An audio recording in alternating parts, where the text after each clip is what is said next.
ان ایکسپلوسیوز کو کیسے ہینڈل کرنا ہے، ہمیں ان سے بات کرنی چاہیے تھی پہلے، اس کے بجائے کہ ہم انگلیاں ڈالنے لگیں جس کے بارے میں ہمیں کچھ پتہ نہیں ہے۔ بے گناہ 9 لوگوں کی جان گئی، اور کتنا نقصان باقی لوگوں کا ہوا جن کے مکان وہاں ہیں۔ ابھی ہم دہلی کی مصیبت سے نکلے ہی نہیں تھے، جہاں ہر کشمیری پہ انگلیاں اٹھائی جا رہی ہیں۔ اب کب تک ہم لوگوں کو اس کا دینا پڑے گا؟ کب تک؟ کب وہ دن آئے گا کہ ہم کو بھروسہ آئے گا نہیں ہم لوگ ہندوستانی ہیں؟ کہیں نہ کہیں ہماری انویسٹیگیشنز میں غلطیاں ہیں، کہیں نہ کہیں تو ہم فیل ہو رہے ہیں اپنی انٹیلیجنس میں۔ کب تک ہم نے یہ خون خرابہ دیکھنے کو ہوگا؟ کب تک؟ ہم لوگوں کی بدقسمتی ہے، آج 30 سال سے ہم اس کو دیکھ رہے ہیں اور اس بربادی کو دیکھتے جاتے ہیں، اس کا انت نہیں دیکھتے۔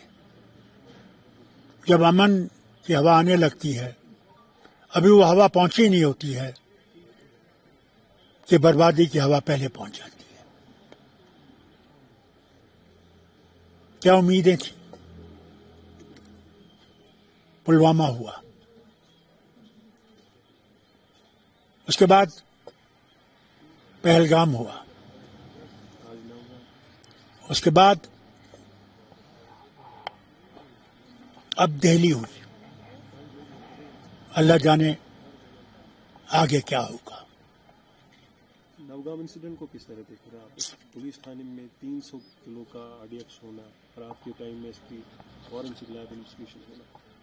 دیکھیے، پہلے میں تو یہ کہوں گا کہ ہم لوگوں کی غلطیاں ہیں، جو اس چیز کو بہتر سمجھتے ہیں، بہتر جانتے ہیں، ان ایکسپلوسیوز کو کیسے ہینڈل کرنا ہے، ہمیں ان سے بات کرنی چاہیے تھی پہلے، اس کے بجائے کہ ہم انگلیاں ڈالنے لگیں جس کے بارے میں ہمیں کچھ پتہ نہیں ہے۔ اس کا نتیجہ آپ نے دیکھ لیا۔ بے گناہ 9 لوگوں کی جان گئی، اور کتنا نقصان باقی لوگوں کا ہوا جن کے مکان وہاں ہیں، وہ نہیں دیکھتے ہیں۔ یہ تو چھوڑ دیجیے، ابھی ہم دہلی کی مصیبت سے نکلے ہی نہیں تھے، جہاں ہر کشمیری پہ انگلیاں اٹھائی جا رہی ہیں۔ اب کب تک ہم لوگوں کو اس کا دینا پڑے گا؟ کب تک؟ کب وہ دن آئے گا کہ ہم کو بھروسہ آئے گا نہیں ہم لوگ ہندوستانی ہیں؟ کب؟ اور ہم ذمہ دار نہیں ہیں اس چیز کے۔ جو ذمہ دار ہیں ان سے پوچھے کیوں ان ڈاکٹروں کو ایسا کیا ہوا کہ ان لوگوں کو یہ راستہ اختیار کرنا پڑا؟ کیا وجہ تھی؟ It needs a thorough study and investigation. نیا نام سننے کو ملا ہے، چونکہ 7 ڈاکٹرز کی اس میں انوالومنٹ، اس کے بعد ایک ڈاکٹر کا مکان بھی زمین بوس کرتی، وائٹ کارل ٹیررزم کے نام سے اس کو جانا جاتا ہے۔ حضور، آپ وائٹ ٹیررزم کہیں، ریڈ ٹیررزم کہیں، ٹیررزم ہے۔ ویسی وجہ کیا ہوئی؟